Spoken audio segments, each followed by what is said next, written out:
जब भी लग्जरी की बात होती है तो क्या ख्याल आता है? शायद प्राइवेट जेट्स, बड़े बड़े आलीशान महल, है ना? पर क्या हो अगर मैं कहूँ कि दुनिया के सबसे बड़े लग्जरी ब्रांड्स में से एक की कहानी एक 13 साल के बेघर लड़के से शुरू हुई थी। जी हाँ, एक ऐसा लड़का जो काम की तलाश में लगभग 300 मील पैदल चला था। तो सवाल यही है कि आखिर ये हुआ कैसे? एक लड़का जिसके पास सच में कुछ भी नहीं था, वो एक ऐसा नाम कैसे बना गया जो आज स्टेटस और स्टाइल का सबसे बड़ा सिंबल है। चलिए आज इसी कमाल की कहानी को समझते हैं। 292 मील सुनने में शायद ये सिर्फ एक नंबर लगे, पर जरा सोचिए, 13 साल का एक बच्चा घर से भागकर पेरिस पहुंचने के लिए 2 साल तक पैदल चल रहा है। ये कोई मामूली सफर नहीं था। ये लुई विथों की जिंदगी की पहली और शायद सबसे बड़ी परीक्षा थी, जिसने उनके इरादों को फौलाद बना दिया। तो कहानी शुरू होती है 1821 में फ्रांस के एक छोटे से गांव आंशे से। लुई की मां गुजर चुकी थी और सौतेली मां के साथ रिश्ते कुछ ठीक नहीं थे। तो 1835 में सिर्फ 13 साल की उम्र में उन्होंने एक ही रास्ता चुना, घर छोड़ देना। और ये कोई आसान सफर नहीं था। जिंदा रहने के लिए उन्होंने रास्ते में हर छोटा बड़ा काम किया। कई रातें तो जंगलों में सोकर गुजारनी पड़ी। जब लुई 1837 में पेरिस पहुंचे तो कह सकते हैं कि किस्मत ने उनका साथ दिया, क्योंकि वो एक ऐसे वक्त पर वहां पहुंचे थे जब पूरा शहर एक बड़ी क्रांति के मुहाने पर खड़ा था। ये वो दौर था जब रेलवे की शुरुआत हो रही थी, ट्रेनें चलने लगी थी, लोग पहले से कहीं ज्यादा सफर कर रहे थे और उन्हें अपने सामान को महफूज रखने के लिए मजबूत बक्सों की यानी ट्रंक्स की सख्त जरूरत थी। और बस यहीं लुई को अपना रास्ता साफ नजर आ गया। पेरिस में लुई ने एक मास्टर क्राफ्ट्समैन के यहाँ एक शागिर्द मतलब एक अप्रेंटिस के तौर पे काम शुरू किया। और ये कोई 2-4 महीने की ट्रेनिंग नहीं थी। उन्होंने अपनी जिंदगी के 16 साल इस कला को सीखने में लगा दिए। उन्होंने अपने हुनर को इतना निखारा, इतना परफेक्ट किया कि जल्दी अमीर ग्राहक सिर्फ और सिर्फ लुई से ही अपने संदूक बनवाने की मांग करने लगे। लेकिन कहानी में असली ट्विस्ट आया 1852 में। उस वक्त के राजा नेपोलियन तृतीय की पत्नी महारानी यूजिनी ने उन्हें अपना पर्सनल बॉक्स मेकर चुना। सोचिए, एक झटके में वो सिर्फ एक कारीगर नहीं रहे, बल्कि अब वो शाही दरबार का एक जाना माना नाम बन चुके थे। और इसी कामयाबी के ठीक 2 साल बाद 1854 में उन्होंने अपनी पहली दुकान खोल दी। पर लुई की कामयाबी का राज सिर्फ उनकी शानदार कारीगरी नहीं थी। नहीं, वो एक कमाल के ऑब्जर्वर भी थे। उन्होंने उस जमाने के लगेज में एक बहुत बड़ी प्रॉब्लम देखी, एक ऐसी कमी जिस पर किसी और का ध्यान ही नहीं गया था। देखिए, उस जमाने में जितने भी संदूक होते थे, उनका ढक्कन गोल यानी डोम शेप का होता था। अब घोड़ा गाड़ियों के लिए तो ये ठीक था, पर ट्रेनों में इन्हें एक के ऊपर एक रखना इम्पॉसिबल था।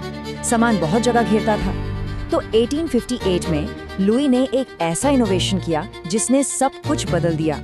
उन्होंने बनाया चपटे ढक्कन वाला रेक्टेंगुलर संदूक। ये हल्का था, मजबूत था और सबसे बड़ी बात, ये स्टैकेबल था, यानी एक के ऊपर एक आसानी से रखा जा सकता था। मॉडर्न ट्रैवल के लिए ये बिल्कुल परफेक्ट था। तो सवाल ये है कि उनके संदूक इतने बेहतर थे कैसे? इसका एक बड़ा सीक्रेट था उनका मटेरियल, ट्रायन ऑन कैनवस। उन्होंने उस वक्त के नाजुक लेदर को हटाकर इस नए हल्के और वाटरप्रूफ कपड़े का इस्तेमाल किया।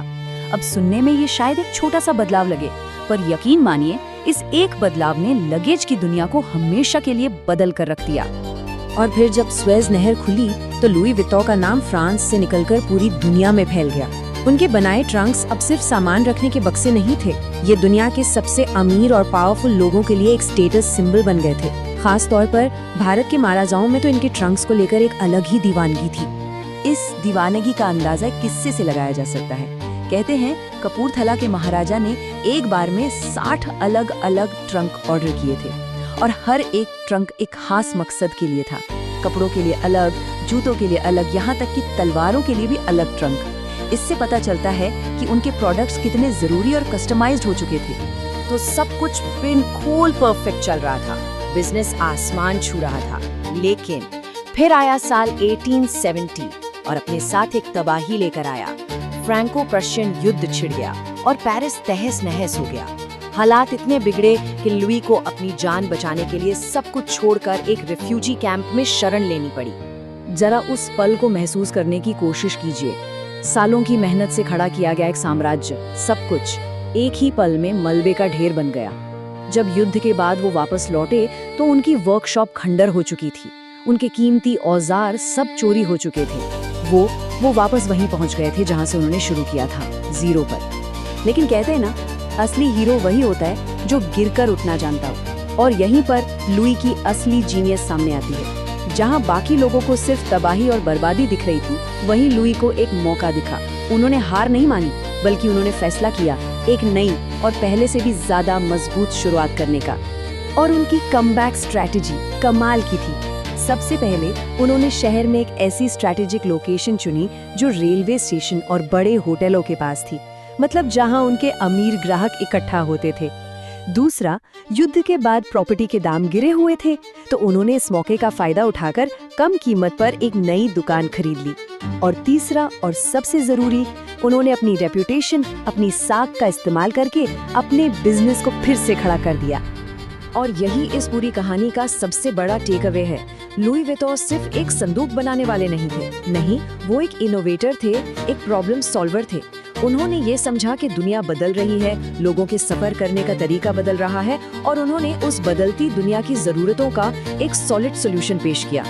तो आखिर में उनकी कहानी हमारे सामने एक बहुत बड़ा सवाल छोड़ जाती है कि जब आपकी बनाई हुई हर चीज तबाह हो जाए, तो उस बर्बादी से उठकर एक ऐसी ग्लोबल लेगेसी बनाने के लिए आखिर क्या चाहिए होता है। ये सवाल सिर्फ बिजनेस का नहीं है, ये सवाल है इंसानी जज्बे का और कभी भी हार न मानने वाली हिम्मत का।